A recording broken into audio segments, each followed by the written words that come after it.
ಕೇಂದ್ರ ಹಣಕಾಸು ಸಚಿವೆ ನಿರ್ಮಲಾ ಸೀತಾರಾಮನ್ ಅವರು ಫೆಬ್ರವರಿ 1ರಂದು ಮಂಡಿಸಲಿರುವ ಬಜೆಟ್ನಲ್ಲಿ ಹಂಪಿಗೆ 115 ಕೋಟಿ ಒದಗಿಸುವಂತೆ ಸಂಸದ ಎ ತುಕಾರಾಂ ಅವರು ಮನವಿ ಪತ್ರ ಸಲ್ಲಿಸಿದ್ದಾರೆ. ಈ ಕುರಿತು ಅವರು ಸಚಿವರಿಗೆ ಪತ್ರ ಬರೆದಿದ್ದು ಹಂಪಿಯನ್ನು ರಾಷ್ಟ್ರೀಯ ಯೋಜನೆಯಾಗಿ ಘೋಷಿಸಬೇಕು ಎಂದು ಒತ್ತಾಯಿಸಿದ್ದಾರೆ.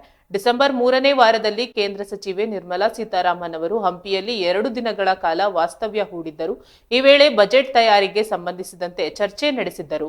ಸಂಸದರು ಬರೆದ ಪತ್ರದಲ್ಲಿ ಹಂಪಿಯ ಸುಸ್ಥಿರ ಅಭಿವೃದ್ಧಿಗಾಗಿ ವಿಶೇಷ ಅನುದಾನವನ್ನ ಮೀಸಲಿಡುವಂತೆ ಮನವಿ ಮಾಡಿದ್ದು, ರಾಜ್ಯ ಸರ್ಕಾರದ ಸಹಯೋಗದೊಂದಿಗೆ ಜಂಟಿ ತಾಂತ್ರಿಕ ಆಡಳಿತಾತ್ಮಕ ವ್ಯವಸ್ಥೆಯನ್ನ ರೂಪಿಸುವಂತೆ ಆಗ್ರಹಿಸಿದ್ದಾರೆ.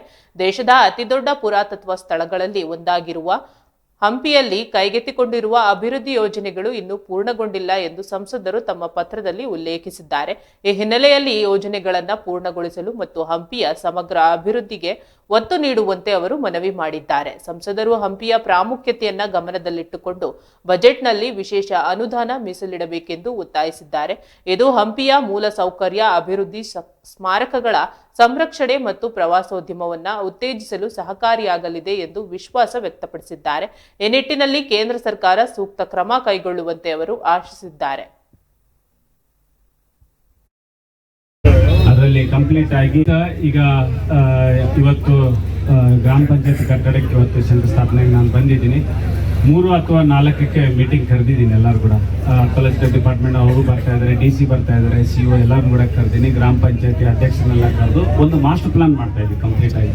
ಮೊನ್ನೆ ನಮ್ಮ ಕೇಂದ್ರ ಹಣಕಾಸು ಸಚಿವರಾಗಿರ್ತಕ್ಕಂಥ ಶ್ರೀಮತಿ ನಿರ್ಮಲಾ ಸೀತಾರಾಮನ್ ಅವರು ಕೊಟ್ಟಿದ್ದಾರಿಲ್ಲ, ತುಕಾರಾಂ ಅವರೇ ಬನ್ನಿ ಕುಂತ್ಕೊಂಡು ನಾವೇನೋ ಮಾಡೋಣ, ಇವತ್ತು ಹಂಪಿ ಪಕ್ಷ ಎಷ್ಟೊಂದು ಆಶೀರ್ವಾದ ಆಗಿದೆ ಅಂತಂತೇಳಿ ಅವರು ಕೂಡ ನನಗೆ ಅಪಾಯಿಂಟ್ಮೆಂಟ್ ಕೊಟ್ಟಿದ್ದಾರೆ. ಬಿಫೋರ್ ನಾನು ಹೋಗೋಕ್ಕಿಂತ ಮುಂಚೆ ನವೆಂಬರ್ 25ರಿಂದ ಡಿಸೆಂಬರ್ 21 ಮಟ್ಟ ಪಾರ್ಲಿಮೆಂಟ್ ನಡೀತಾ ಇದೆ.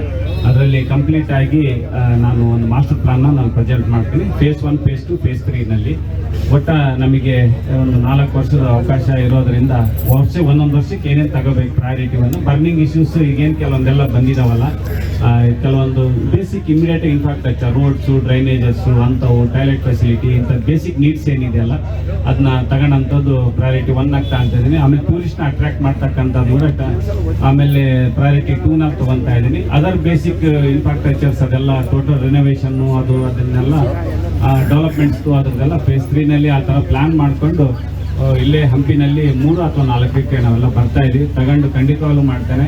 ಇದು ಉಡಾನ್ ಸ್ಕೀಮಲ್ಲಿ ಅಲಯನ್ಸು ಸ್ವಲ್ಪ ಇನ್ಕನ್ವೀನಿಯಂಟ್ ಆಗಿತ್ತು. ಇದರಿಂದ ನವೆಂಬರ್ 1ಕ್ಕೆ ಚಾಲನೆಯನ್ನು ಕೊಟ್ಟಿದ್ದೀನಿ. ನಾನು ಇಂಡಿಗೋ ಅಥವಾ ಸ್ಟಾರ್ ಏರ್ಲೈನ್ಸ್ ಕೇಳಿದ್ದೆ, ಸ್ಟಾರ್ ಏರ್ಲೈನ್ಸ್ನವರು ಇವತ್ತು ಮುಂದೆ ಬಂದಿದ್ದಾರೆ.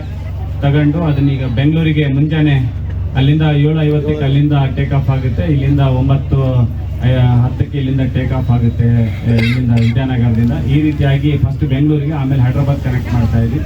ಮುಂದೆ ಕೂಡ ನಾನು ಗೋವಾ ಮತ್ತು ಮುಂಬೈಗೆ ಕನೆಕ್ಟ್ ಮಾಡೋದ್ರಿಂದ ಕಂಪ್ಲೀಟ್ ಆಗಿ ಟೂರಿಸಂಗೆ ನಮಗೆಲ್ಲ ಸಹಕಾರಿ ಆಗ್ತಾ ಇದೆ. ಈಗ ಇವತ್ತು